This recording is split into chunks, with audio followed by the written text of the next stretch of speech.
to introduce our speaker, William Smith III, who's the founder and president of Radar Marketing Group. And I'd like to thank Bill for taking time out of his very busy schedule to give us this presentation today. And the subject matter, of course, is fluid marketing during unprecedented times. Bill is singularly good person to talk on this subject because his company, Radar Marketing Group, which is located on 101A in Amherst, just a little bit away, but just a little bit up from the Chamber of Commerce office, which actually makes him a business neighbor of mine, coincidentally as well. I'm looking forward to getting to know his business a little better today. I could look out my window and almost see you. That's right. I always say I can walk to the Chamber of Commerce pretty much if I felt like it, and I could just pick you up on the way. There you go. Bill's company, Radar Marketing Group, has had many prestigious clients over the years, including Comcast, NBC Universal, Eastern Mountain Sports, IBM, and Penton Media, among others. So Bill describes his job, and I'm going to read this, it's a mouthful, as overseeing the development and implementation of global digital strategies for business to business, business to consumer, and e-commerce clients, which pretty much covers most businesses, I'd have to say. I will, before I turn it over to Bill, we have built in a 15-minute question and answer period into today's presentation. Bill has just let us know that he's got a lot to cover, so he'd probably prefer as much as possible to defer your questions, but we've got plenty of time for questions at the end. And I also need to tell you that we are recording this session. So that's my attorney due diligence. You should not be recording anyone without their knowledge. So I'd let you know that. So with no further ado, let me turn it over to Bill Smith, president of Radar Marketing Group. Thank you very much, Bill. Thank you so much, Robin. Hello, everybody. As Robin said, my name is Bill Smith, and we did found our company about 15 years ago in Peterborough. We've been in Amherst for 4 years now, and we're a full-service marketing agency. And we don't call ourselves an advertising agency because kind of the difference is that we work on the brand as the company as a whole, as opposed to just running ads and scheduling advertising and stuff. So what I'll be talking about today is the bigger picture of how your brand is affected during times like this. So your brand basically is what originally attracts people to your company, and it's what keeps people coming back to your company. And in a nutshell, your brand is every experience that anybody has with your company. So whether it's an actual experience that they're having with your company during transactions, or whether it's just seeing an image of your company as they drive by, or an advertising, it's just any of those touch points is your brand. So that's what we're going to talk about today. Fast forward to from when we opened our company to March 13th, 2020, which was my birthday. And instead of celebrating, I spent it running around looking for toilet paper. And I went to every location you could think of. I ended up at Ocean State Job Lots and bought 40 packets of travel Kleenex. And so that was kind of the kickoff to this COVID thing. A couple of weeks later, we opened our office here in 101A. And, we hadn't planned the whole thing, but it's like, here we are, now stay away. So the COVID thing has changed everything for everybody's business. And it's an interesting time. That's why I kind of wanted to talk about being fluid with this. I'm sure all of you probably in sometime around April had a bit of a panic attack with your businesses. I know we certainly did. Our clients certainly did. We had almost every single one of our clients called us up immediately after the lockdowns. and wanted to pull back or drop us and that kind of thing, which gave us a panic. So we've experienced everything that I think everybody else experienced at the same time. But fast forward again to now, and all of our clients are back. Nobody dropped off. We had one drop off for a month. He came back, once they got the PPP funding. But fast forward to now, and all of our clients are having one of the best years that they've ever had in their history. Some of them the best year they've ever had. So, and I know not everybody's experiencing that, but a lot of people are, and a lot of companies are, particularly depending on what industries you are. So I wanted to talk about jumping into this and look at some trends, but look at the way this has changed, how business is basically happening. So let me jump into this PowerPoint and hang on here. All right, let's see. All right, so here we are. I assume everybody can see this. Fluid marketing during unprecedented times, and it's certainly unprecedented times right now. There we go. Okay. So the first thing I want to look at was marketing and consumer trends during the pandemic. And I'm just going to look at lots of different statistics here real quickly. It's not in any particular order, but we'll kind of run through them and just to give you an idea of what people are thinking. A lot of these trends, by the way, were taken earlier on. So around March through June, July, in those areas. So you can figure that some of this stuff has either been on the same course or has maybe even changed a little bit. But health and well-being is top of mind for everyone during the pandemic. It seems like a big duh factor, but it is. It is really what people are thinking about, particularly with businesses. 36% growth across all e-commerce categories. And this is an interesting number because that's across all e-commerce categories, meaning everything that anybody is selling online. So basically, if you have a business and you're online, you would have experienced 36% growth.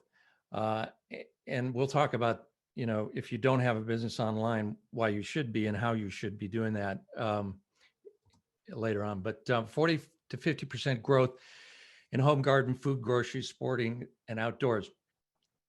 The food and groceries, that's an obvious kind of one.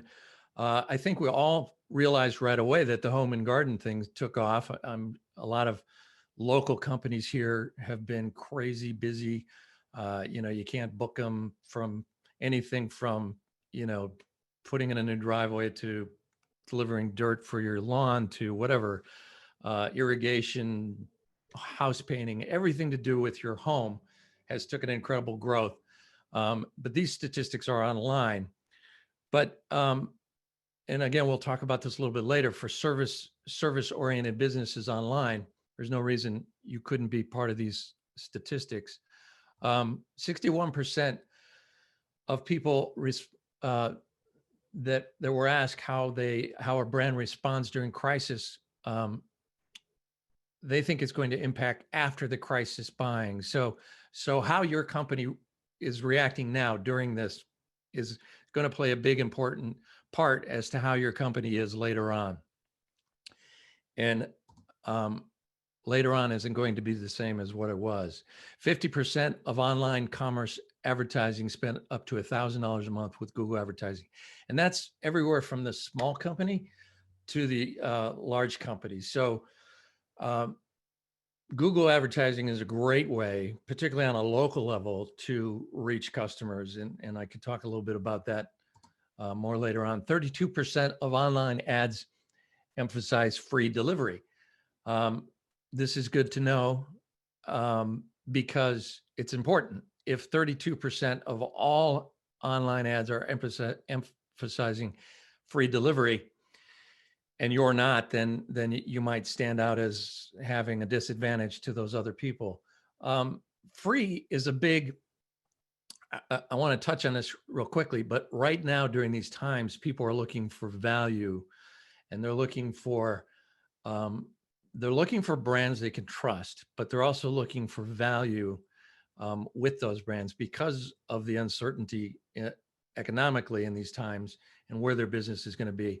And certainly as we ramp up in another COVID, outbreak that's going to go nuts or is already going nuts, it's going to even become more important because they're going to be wondering where their business is coming from, particularly if there's a lockdown.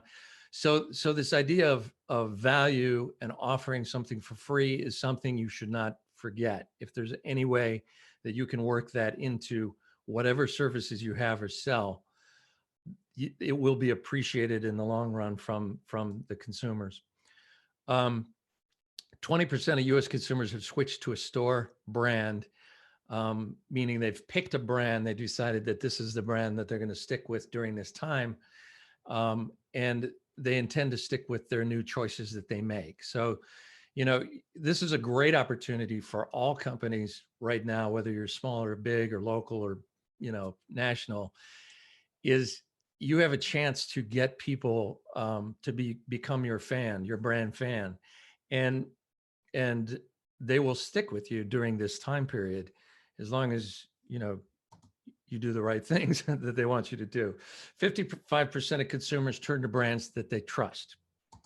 68% try a new brand, citing value as a driver. Again, talking about that value thing. People are looking for that. 70% online buying is done with a mobile phone. I threw this one in there because I think it's important for everybody to know. We see it all the time on my end because we build a lot of websites. We've built hundreds of websites over the years, and probably about 5 years ago is when it flipped over to more people visiting your website via mobile than through a desktop. So as you're thinking about designing your website, or even you're thinking about your current website, is it looking great? Is it working great on a mobile? Because that's really all that matters, or the most important thing that matters, is whether it's working good on a mobile. Desktop is now secondary. If it looks great on a desktop, fantastic. It's not as important as whether it works on a mobile phone. So those are things to think about. 60% of all traffic is direct, meaning, again, they're picking out their brands and deciding who their brands are, and then they're going directly to them online. And I don't see this being any different with local brands. If people are making a decision, then they'll go to you and look for you directly online. Here's looking at some just quick statistics from, now this data here was taken at the beginning. If you look at it, it was based on the April 2020 survey. So this is when everything just broke out. Everybody was concerned. I think this is a little bit of this has changed, but if you look at it, 45% of the people, when they're asked how much is COVID-19 having an effect on your brand and your strategy of your content, 45% saying they have to tweak their content and their brand. And a lot of you might have already done that, have already, started doing that, or did it way back in April immediately. I know we were busy with all of our clients running around putting little COVID disclaimers on their website and that kind of thing. How significant do you think the COVID disruption will be to your usual brand marketing efforts in the long term? 57% say there will be a lasting impact, but it won't be transformative. I kind of disagree with this. I agree with the lasting impact. Transformative is a matter of definition. I think it's definitely going to be transformative because we're not going to go back to the way it was. Even if they find a vaccine for this, we've experienced this now. Life is different, and we're going to always be thinking about it happening again. So it's changing everything. This is a quick look at some of the actual items that increased greatly during the pandemic, and I found this kind of interesting. Frozen bread. These are the other items in addition to the stuff that you already would assume. That I didn't include things like, PPE, masks, things like that, soap for your hands, stuff like that. We all know that went crazy, but we didn't know that cheese boxes were so popular. Who would have known that you need to pick up a cheese box during a pandemic crisis? But maybe it's comfort food. Webcams, that's a biggie. I can attest. I think I bought about 4 Ring cameras too during this whole thing, just so that I can be connected with my home and vice versa during the lockdown, since a lot of you like myself might have kids that are doing school from home and that kind of thing. Yoga mats, beer gift box, that makes sense to me. But puzzles, gloves. Anyway, it's some interesting stuff here. But again, outdoor stuff kind of is playing a big part of this. Running clothing, people getting outside, doing things. So I want to make it clear that online is your lifeline, and by this I mean, when we're during a pandemic like this and they lock you down, and theoretically everybody should be at home and not driving around the streets, really the only way to access your business is through the web. So it's your lifeline. It's what's keeping your business alive is the web during times like this. So I can't express more that you should think of that seriously, as if not one of the most important ways, but the most important way to position your company, because we're going to be heading into it again. And I predict we're definitely going to go into a statewide lockdown in December. I think it's just going to happen. It's science if you look at the numbers. The old days are behind us. They'll not be back. I don't think we can go back to where we were. So these changes that you make today, I think they're going to be changes, these habits and these things that people are doing, purchasing groceries online, having them delivered to their house. A lot of these things aren't going to go away after the pandemic. They're going to be the way people do things. So be thinking about that with your own services. If you sell a service, sell it online. And I'll talk about this throughout the whole thing, but for people that are service oriented, and I'll talk to say home improvement as a big area, because that's a big service area. I find nothing more frustrating from a personal level if you call an electrician or a plumber or somebody to come out and you leave a message and you don't get a call back. And then you call another one and you leave a message and you don't get a call back. And then you call another one. Eventually somebody calls you back, maybe. And they say, I'm sorry, I'm so busy. I just don't have any time on my schedule. Well, from a brand perspective, what it's telling me is when you're busy, you don't care about other people. And what it's telling me is that I'm not important to you as a customer enough to even return my phone call. And this happens a lot in that industry, in construction and those type of service industries. But it doesn't have to happen.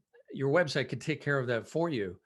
When I say sell a service online, I mean, if you're an electrician and you're too busy to call people back, you can certainly set up a system in which you can schedule appointments, you can schedule estimates, you can schedule all that stuff and do it in an automated way, and even get people, an estimate or a quote back to them fairly quickly in a very personable way without having to pick up your phone and call them back, which again, brand experience. So if you can do all of that stuff and make people happy and satisfy their needs, then why not do it?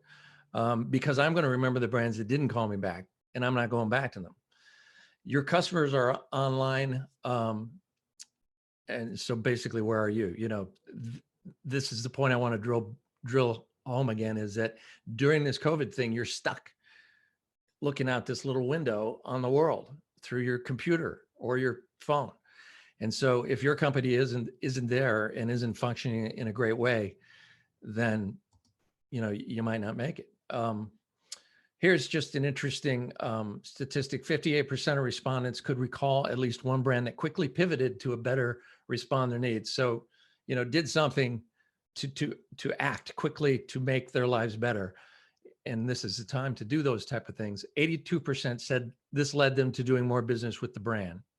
So a lot of you might already be doing this stuff, and that's fantastic. But it is what matters to people during times like this.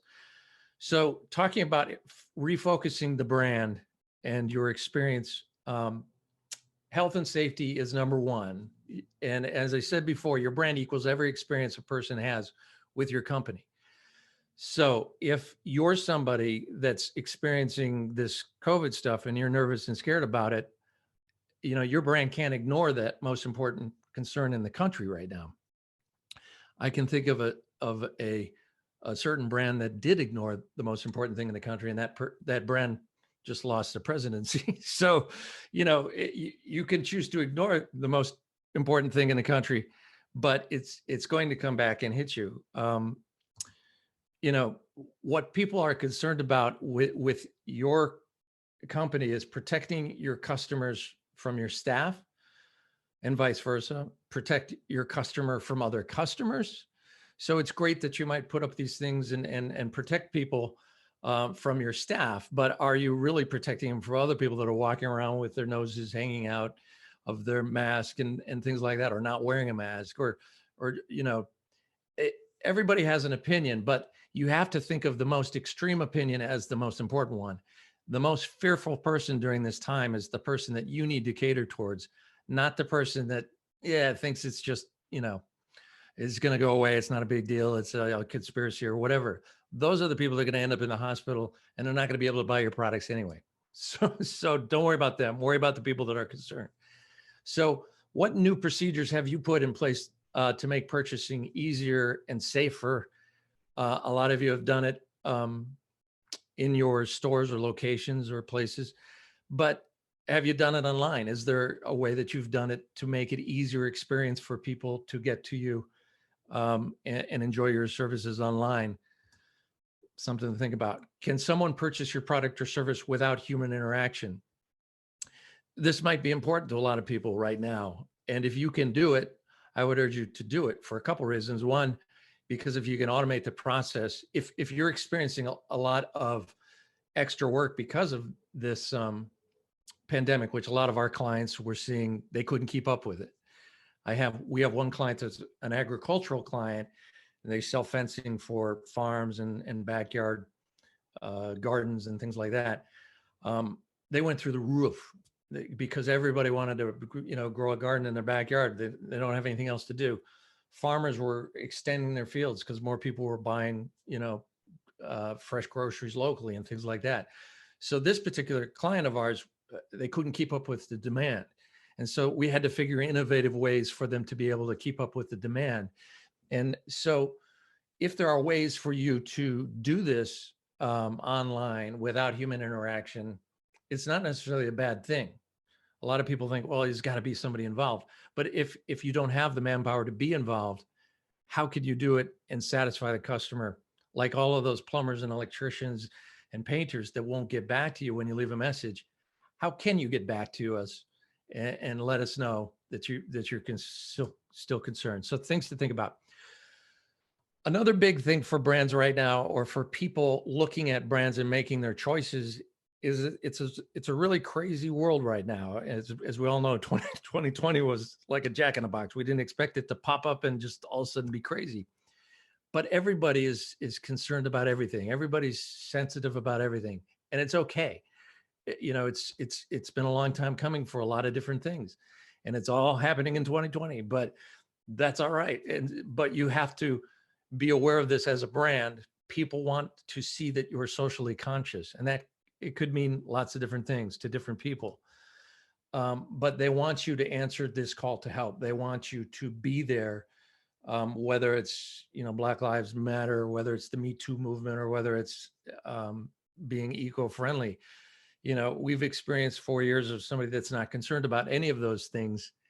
And so I think a lot of people are worried about those things, and they want to know that somebody else is worried about those things. So it's an advantage for you as a brand, to have a position on these things.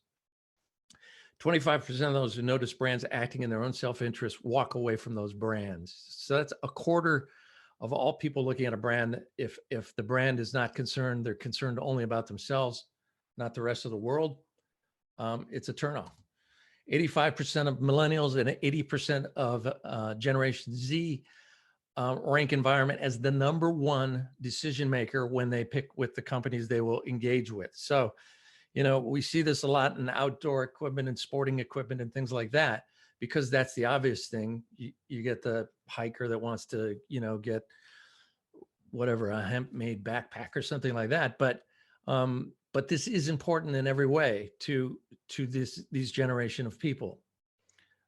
So you have to be thinking about these things with your brand. So be the solution instead of talking about it. Do something about it, be something about it, say something about it. Get beyond your company's perspective, put yourself in the shoes of the rest of the world thinking about this stuff. um, and think about it from their perspective and try and be that company that makes them feel better about that perspective. Listen and validate your customers' concerns, basically is what I'm talking about. Apologize if you make a misstep in this regard, because this is a very sensitive area. Don't hesitate to apologize, but don't put it with caveats and stuff like that. Just apologize. People will appreciate that and they'll move on.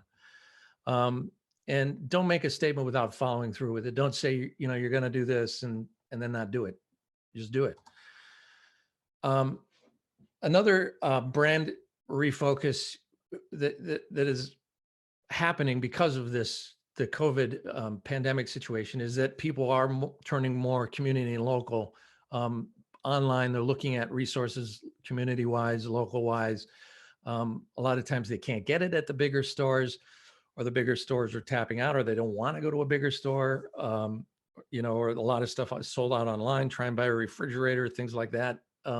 It's completely sold out. So a lot of people are looking to community and local. Online forums locally. I know there's a Facebook group for Amherst. I'm sure there's one for the different towns and stuff. These are places you might want to pay attention to and get your business in there, make some comments, talk about things, be community driven, because they're seeing not only a lot more social interaction, but it's happening on the web, because we can't do it anymore in person. So it's happening on the web. So it's a good place for you as a business to get into. And also, as you get more granular with your local marketing, look at different things that you would, if we're running Google ads, you can actually run them by town. You can specify different zones of different towns. I have a client that is down in Connecticut, and we run, he has dirt delivered for for working on yards and projects and things like that. He does home delivery during the summertime. And so we divided it up between sort of an affluent neighborhood and then the not so affluent. We made it into 2 different zones. And then we balance out our budgets based on, we look at the statistics and we can see through the Google advertising who's buying what and doing what. And what we learned quickly is that the affluent town is the place that is buying and having this stuff delivered. They're concerned about their lawns. They don't want to go up and pick it up in a pickup truck themselves. They want to have it delivered. So we end up spending more money in that zone than we do with the less affluent people, who have a tendency more to just come and buy it when they need it and pick it up themselves. So you start to learn things as you do this, as you really get more granular. You can see the habits of what people are doing. And you can also create a community resource online. Be creative. Think about ways to do this, ways to step in and be that solution to a problem that you can see happening. If there is a need to get, I don't know, meals to older people or something like that. I know we have Meals on Wheels, but maybe there's something else you can do or help to coordinate something like that. These type of things are really well received during times like this. Text messaging is a way to get locally. We can text message, directly to certain area codes and things like that. We can get very specific with text messaging. So that's a good way also to locally get to it. But also coming back to offer something of value and something for free. If there is a way you can offer something for free, now's the time to do it, because people will appreciate it and take advantage of that. And Google My Business, which I got a little screenshot of here, self-indulgent promotion here, but it's a great tool, and a lot of people don't utilize it for what it can be. You can actually feature products on Google My Business. You can put reviews. You can put different sales, different events happening. So if you're not using Google My Business, you should, because it is a very important way to get your message out there. And so one of the first things we do with clients is, if they don't have it, we'll just jump in and say, hey, we got to get this set up, and we got to get it tidied up, and everything needs to be up to date with it. So e-commerce, I'm going to jump in and just talk broadly about e-commerce, but well, let's just jump in. No caveats on that. Let's see. So online store, you can have an online store. There's lots of different ways to do it. If you have a website like WordPress, we can add e-commerce to it. We're experts at Shopify, which is an e-commerce solution, and it's probably, I think it's the biggest e-commerce solution that's out there. We also work in other platforms, Magento and these other platforms that are out there, BigCommerce, OS Commerce. There's lots of different e-commerce platforms, but if you have an online store, there's lots of different focuses that you can do, that can help out with the pandemic, but I'm not going to get that specific. Another way that you can utilize online e-commerce is through Amazon and eBay. And a lot of times we'll have clients that are doing great on their stores, but they'll also run something on Amazon and they'll pull in a nice substantial extra amount of money on Amazon or eBay. A lot of people say, well, then I'm going to lose money on Amazon because I got to pay fees and stuff. Just jack up your prices. That's what we recommend. If you actually go to Amazon and look at it, you're not getting great deals at Amazon. If you go look at a product on Amazon and look at the product at the actual manufacturer, frequently it'll be cheaper if you bought it from the manufacturer.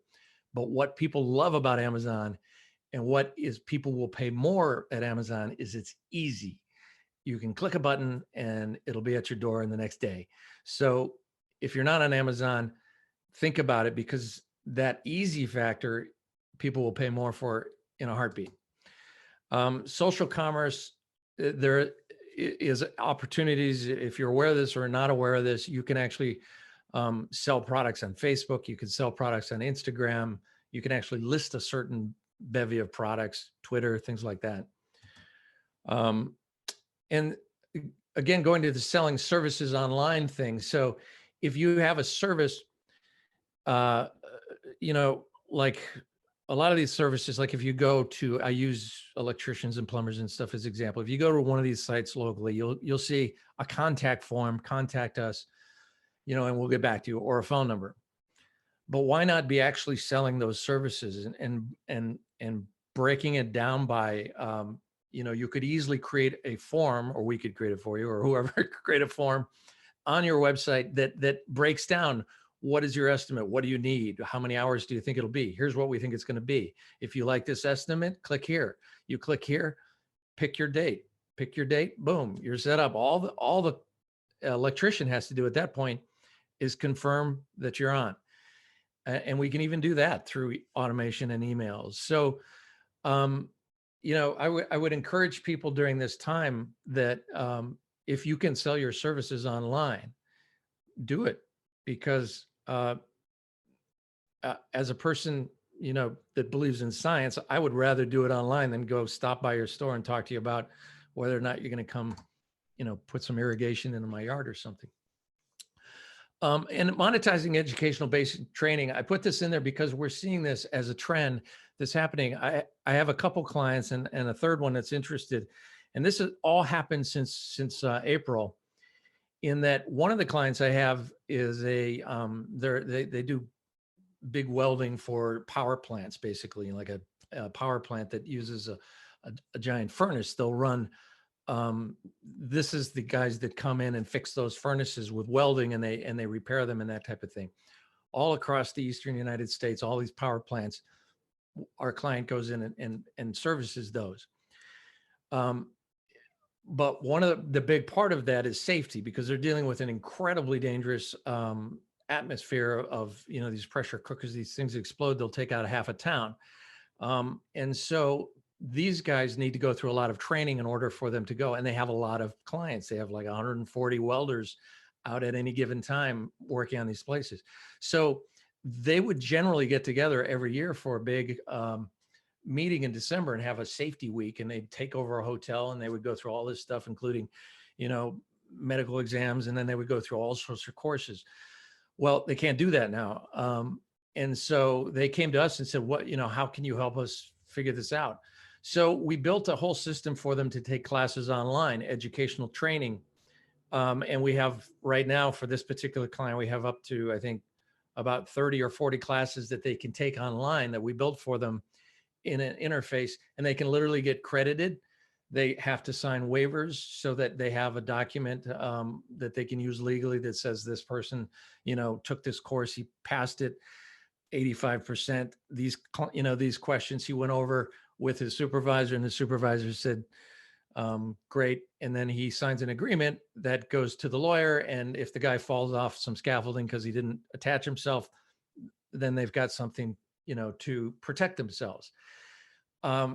This is going to be the future. So we had to build this thing quickly, and they just launched it this week. I have another client that had a similar problem, and that one in Connecticut that I was mentioning. So we're now building something for them. So as we're doing this, we're realizing that we can monetize these educational based trainings. We built these programs. We actually built all of these courses. So now we can put a price tag on it, and we can start shopping these to other people with similar stuff. Not me, Radar, but the companies that I work with. So that's something to think about from your company, whether you're a lawyer or whether you're, I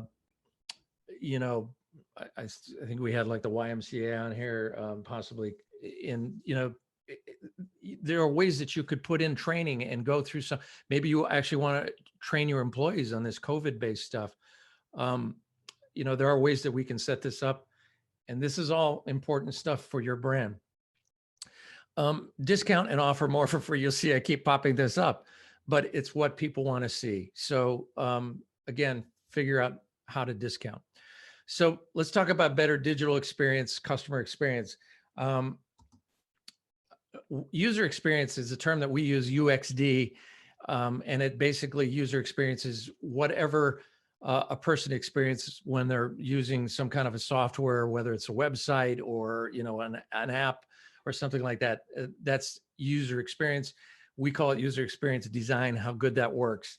And essentially what you want to do is, when you have a website, is you want to get somebody from point A to point B, whatever your goal is. So when we build websites for people, we say, let's talk about your business goals. Give us 2 or 3 of your top business goals that you want to do with your website. And if one of them is to get leads or sell or convert people, and another one might be educate them or something like that, your website should at all times, no matter where you're at, be working towards achieving that goal. So a lot of people will start throwing stuff up on websites and say, here's an about us page. We've done this. Oh, and here's, our accreditations, and here's this and that. What's that going to do to people when they look at that? There's no action. There's this, great. Okay, you've done this. Maybe I'm a little more convinced, but you should really look at what are you trying to do? You're trying to funnel them to make a decision towards something. If it's your website, you're trying to get them to convert or become a lead or make a sale or something like that. So every page in every area should do that on your website. So interactive content, it keeps people interested. It keeps people really focused on what things are. Static websites where you just throw a bunch of stuff and a bunch of pictures up, people are starting to zone out. They're spending so much time on the web that interactive content is really grabbing their attention. Videos are huge way. I sound like somebody, huge ways to get people's attention. And it's a big deal. A lot of places you'll see with products, if you put a product video up, they'll say that, there's a 300% increase on conversion rates for people buying those products if they see a video with the products, whether it's a review or you're just showing how to set up a product or something like that. Videos are big, not that hard to do. You can do them on your phone these days too, because phones are great. Sometimes the cameras on phones are better than cameras you can purchase. Polls and surveys are good. It's a great way to get people to interact with you. People like polls and surveys, but it also gives you information you can use. Calculators and estimators are great, particularly in places where people are kind of scratching, they're kicking the tires. They want to know, they can check stuff out. Interactive graphics. This is an example of an interactive graphic. And here, I love this example because, this is on a jeweler's site. They show the ring, and I took 2 screenshots. So this is basically side by side 2 screenshots. But if you slide that little slider over to the one side, the ring, the stone gets bigger. and you can see the carats go up, right? Well, people love this. And I'm sure that women shopping for, looking at jewelry ring, wedding engagement rings or whatever would find this really kind of interesting and fun to play with. But I guarantee you, they're not going to slide it all the way to the left. They're going to slide it to the right and somewhere in between. So it's genius of this jeweler to put something like this up there, because not only does it give somebody something to do, they can see what it looks like in a bigger carat, but I guarantee you nobody's sliding it to the left. And so they've automatically, if they would have just put the ring here in the left picture and said, we offer this in other sizes, they probably would have sold more of the smaller amount. But because they added this functionality, I would bet money they're selling a lot more of a higher carat diamond because of it. So it's little things like this that get people's attention. And webinars and Zoom is a great way to do it too. If you can't meet with people, you can't see them in person, you can always have a webinar or a Zoom, and you can advertise it on your website. How's our time doing? Okay, we're cranking. So interactive content, 80% of online users will watch a video, but only 20% will read the content. 85% of businesses use video as a marketing tool. Again, I can't tell you how important it is. This is a screenshot from a video shoot that we did last Monday, a week ago Monday, here in Amherst. This is for a client of ours. And this is going to ultimately be a YouTube commercial. It was like a 10-hour shoot. We had a bazillion props, but it was a lot of fun. It's crazy, kind of kooky. But this is an example. This particular guy, the guy holding the samurai sword, is the inventor of a new kind of cable that is used for mini splits when you install a mini split. Why is it kind of an interesting cable? It's because it has everything that other cable doesn't have. It's pre-approved by inspectors. So if you use this and these type of things. So I guess what I'm getting at here is this guy took what you would think is one of the most boring topics that there possibly could be, a cable wire that hasn't changed in 200 years. And he changed the wire. But not only that, is he changing how people are looking at the wire and getting people's attention. And he's actually here in not here in Amherst, but he's here in New Hampshire. And he now licenses his product nationwide. We've been working with him since he invented the product, and it's carried by one of the largest wire distributors out of Houston, Texas, as well as he manufactures a bunch here in New Hampshire. He's carried by FW Webb and all these other places. But don't be afraid to take a different approach. He did, and it's working for him. So handling a higher demand while maintaining your brand, many businesses they've seen an increase. How do you handle this increase? Again, we've talked about it, but service companies automate your estimates, provide online scheduling, get back to people instantly with automation. We use a lot of email automation for our different clients, and we have seen an increase in the compliments and the response back to the actual employees of the companies when we implement email automation. So a lot of people think, it's automation. I hate automation. I hate phone. I can tell you, I hate phone automation. And I agree with a lot of, some things not great, but on the email, what can be different about it is the way you approach it. So, hey, you send somebody signs up for something, hey, thanks so much for signing up. We really appreciate it. Here's a 10% coupon on your next whatever. We really look forward to working with you, blah, blah, blah. It's friendly. It's very nice. You purchase something, an email kicks back off the website and says, hey, thank you so much for purchasing. We hope you enjoy it. We really appreciate your business. Let us know if there's anything else we can do. We set up those kind of emails, and people actually, they start to feel a relationship with these emails. It's kind of like talking to Google or something. You start to actually, say, "Oh, thank you, sorry," and you start to believe that this email that we've set up, in a system is actually being friendly and talking to you, and it does work. There was a company that I can't remember the name of the company now, but they would send out emails basically, when you buy the product, they say, your product's being worked on right now. Everybody's so excited in our company to get the product ready. And then they send out another email. it has just been shipped. The place is screaming. And then the people jumped up and down with a glass of champagne and said, your product is going out the door. And it's goofy and it's silly, but they saw an incredible increase in their brand loyalty, and their company more than doubled in size in the next year after they started doing stuff like this. So it does work, but you have to be real. You have to be honest. You have to be accommodating.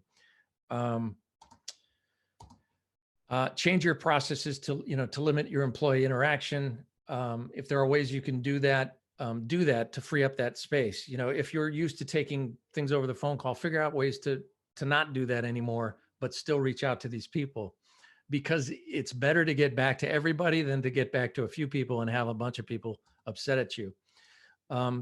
Create pick up and go areas for any time access. We've had clients that have done different things. We've come up with creative, interesting ideas. One of them, created different tents where people could come pick them up and not get anywhere close to other people.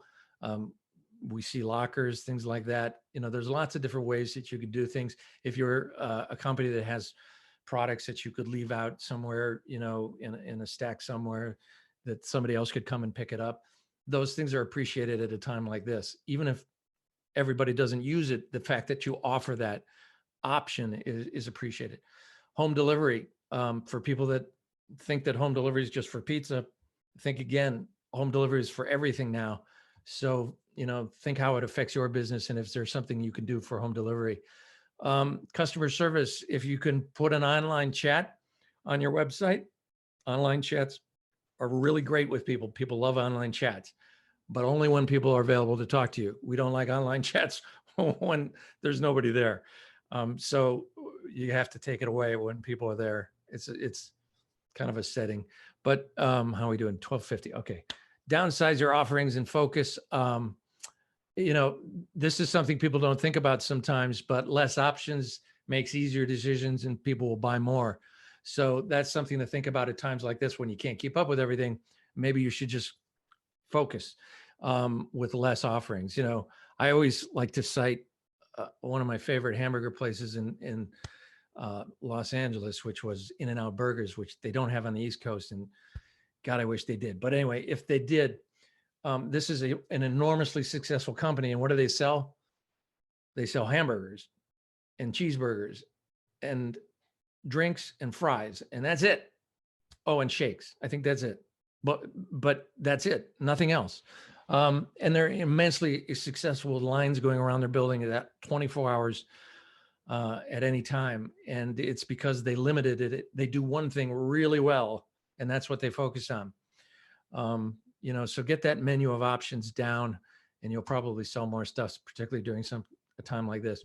And as I mentioned, when you automate, do it with personality, make it fun, make people feel like it's something that you're talking to them about. And don't forget that the only world that matters is your customers, because that's what matters to them. So you got to be in their world. Put yourself in their shoes. What experience are they having on your website? What experience are they having when they come into your store? What experience do they have when they drive past your store? Those type of things. All of those things are what matters to the customer. And so you need to really think about it from their perspective. Contactless fulfillment, basically, again, take orders however you can online. If you can get away from actually making contact with people, then figure out a way to do it. Curbside pickup, schedule home deliveries.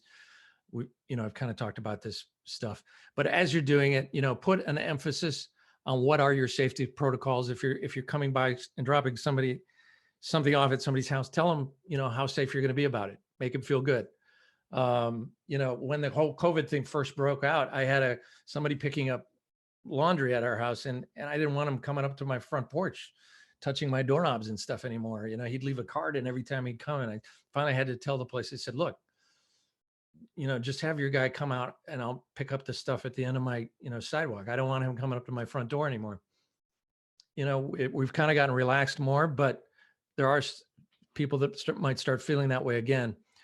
And automation is your friend. The email stuff that I'm talking about, the experience, we can program these things to think and do different things based on on what people's interactions are. And it does help create relationships and brand loyalty. And you don't have to think just emails. We just created a system for a client in which they create these estimates, and their issue was that they couldn't keep up with the estimates, but then when they did, they threw them out the door, and they felt like they couldn't follow up on them, and that people were taking these estimates and using them as a checklist to go buy these products. Well, the big problem was the follow-up. And so what we created was, using email automation, we built a system. My developers built a system that looks at Dropbox and says, so they write an estimate, they drop it into Dropbox. As soon as it hits Dropbox, it automatically kicks off an email that says, your estimate is ready. Here it is. Download it at this button. Click this button to download it. They download it, and then it kicks off a series of emails. Hope, we saw that you downloaded the estimate. If you have any questions, let us know. And then a couple days later, it's like, if you didn't open it, hey, we noticed you didn't open your estimate. By the way, you only have 28 days left to open it. That type of thing. By the way, your estimate's expiring in a week. And then, your estimate expires in a day. All of those things will increase the conversion rate, particularly those last ones. It expires in a day, it expires in a couple days. We do sales all the time for clients for e-commerce. And it's always that last push right before the sale ends that people go nuts buying stuff. So much so that, we kind of have to follow the Black Friday rules of Black Friday all the way through Cyber Monday. But we came up with an idea for a client to have Black Friday in the springtime for a client. And we limited it to one day on purpose.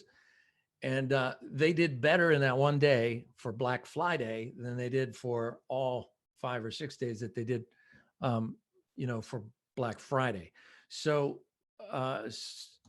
so email automation is great. It's your friend. What are you not offering? It's a different world. If you aren't offering something different, why? Everyone is concerned about COVID-19. But take the perspective of the person who's most concerned. How can your services or products appease them? Get creative, be innovative, invent your future. Here's just a quick blurb on advertising. Paper, if you want to know different methods at which we do advertising. Oops, I passed that up. Let me go back. These are the general ways that we would approach advertising, but print advertising being one of the lower on the totem pole these days because you just don't see the return. It's hard to tell what the return is. But it also depends on the client. But so I'm going to stop sharing and open this up for conversation. Hang on here.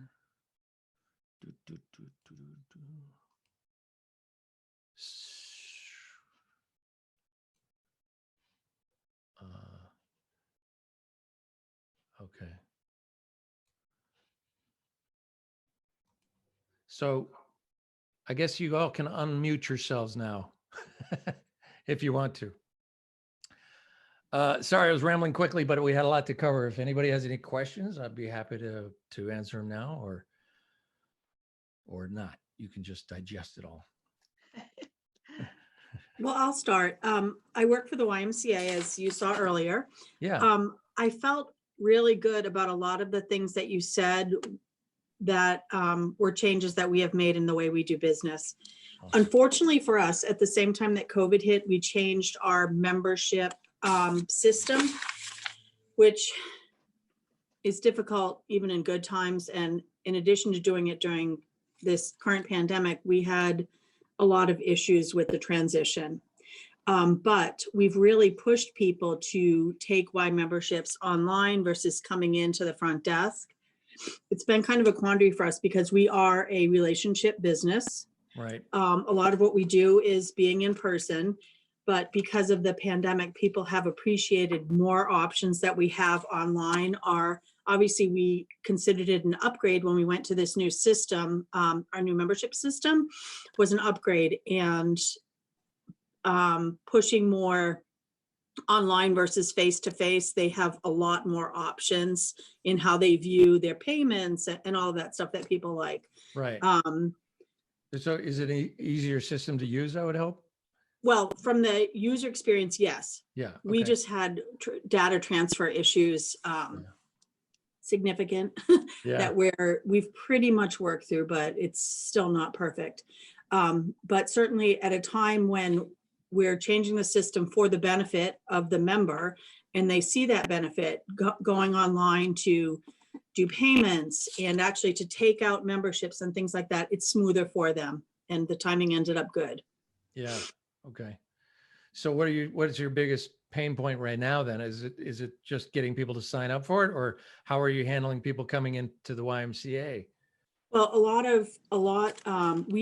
we have done a lot of video communications to our members, and actually to anybody who communicates us through social media, and then people that we have email addresses for that are either members or potential members. We've done a lot of video communication about what does it look like when you come into the Y, and doing a little guided tour.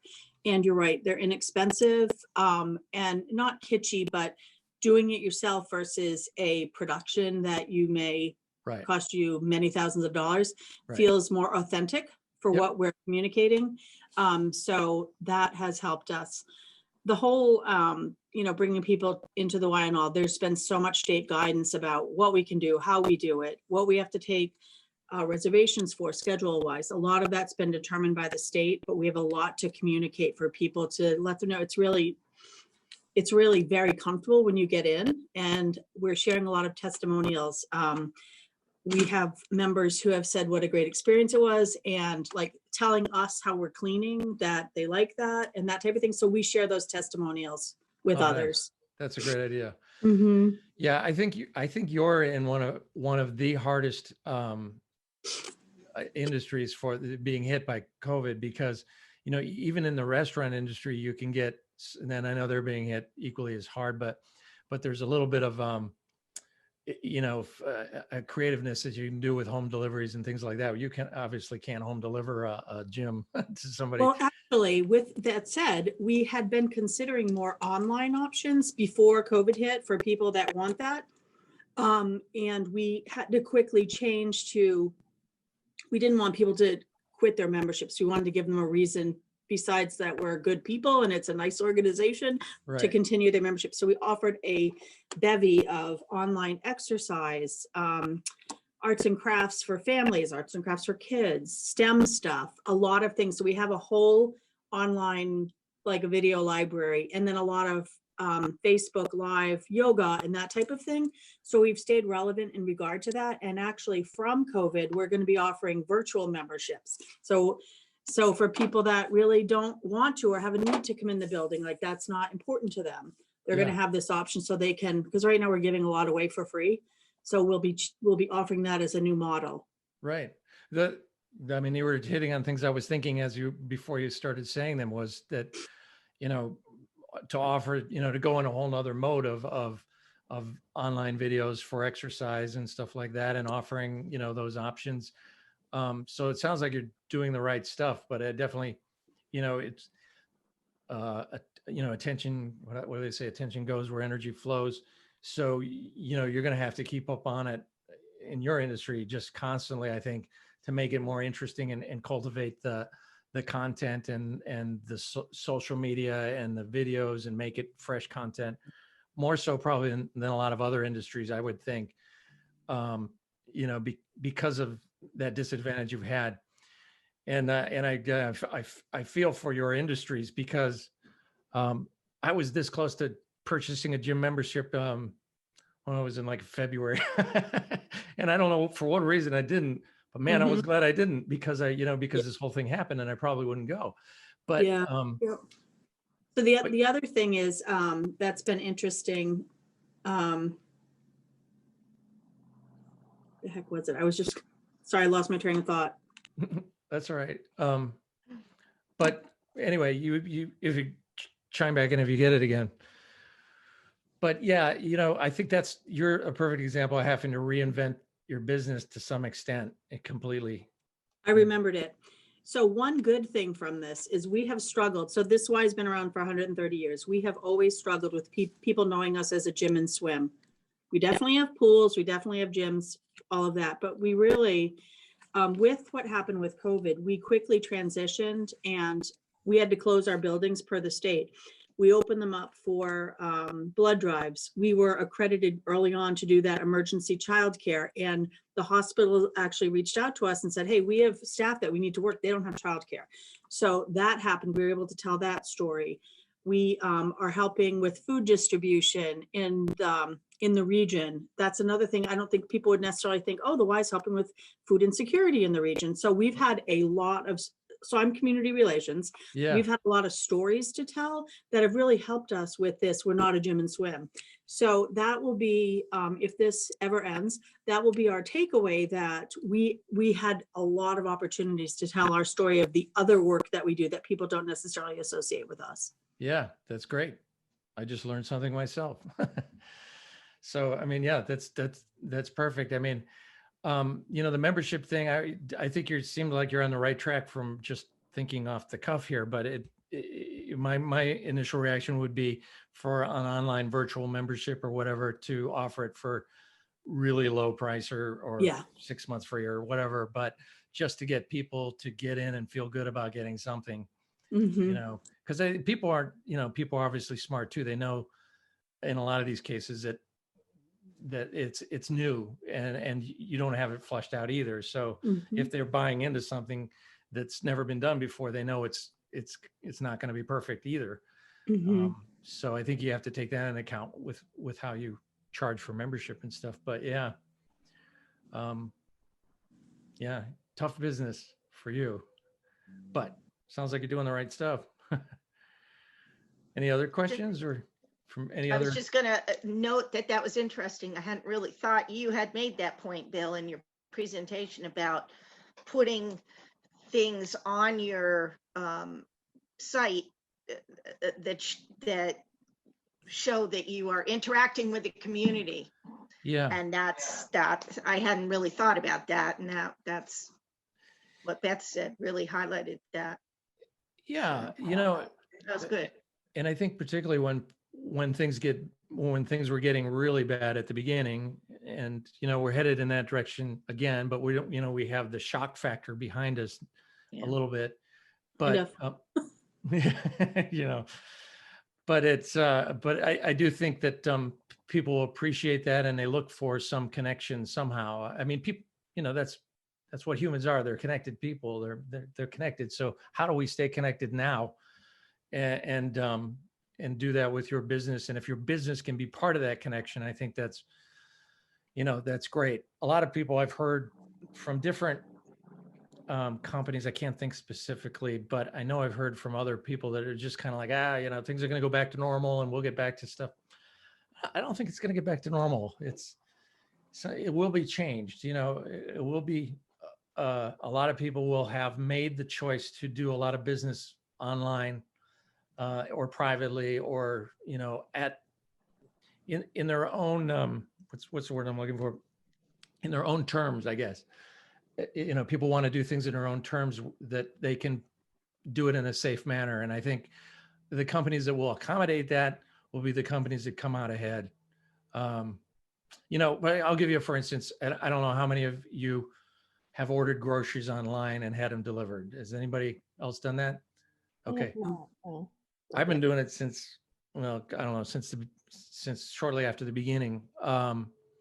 And because I have somebody in my family that's a high risk. And so if any of us got it, God knows what would happen. So we've tried different places, but Whole Foods, for instance, and Jeff Bezos is making millions of dollars, billions of dollars off of this pandemic. But, to have that ability to grocery shop online and have it delivered to your door, I just put a cart out now in my driveway. They put it in the cart. I just wheel the cart in. I still clean everything and I bring it inside. But what I was going to say was they make mistakes all the time. Every time. We got an order last night and, they got the size of this wrong and the size of that wrong. And this was on sale, but they gave us the one that wasn't on sale and blah, blah, blah. But every time we've disputed it, they just say, keep it. keep what you got. If we got it wrong, keep it.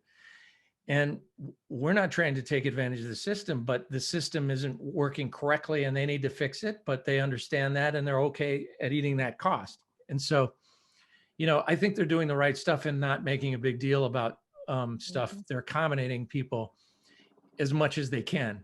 You know, if they sell out of something, they put something else in its place and you get the order and you say, yeah, that's not what I ordered. They won't charge you for it if you just say. Fascinating. Thank I you for- learned a lot. Well, thank you so much for inviting me, Thank and you. I appreciate it. And certainly, if anybody has any questions, always pick up the phone and call us. We're happy to talk.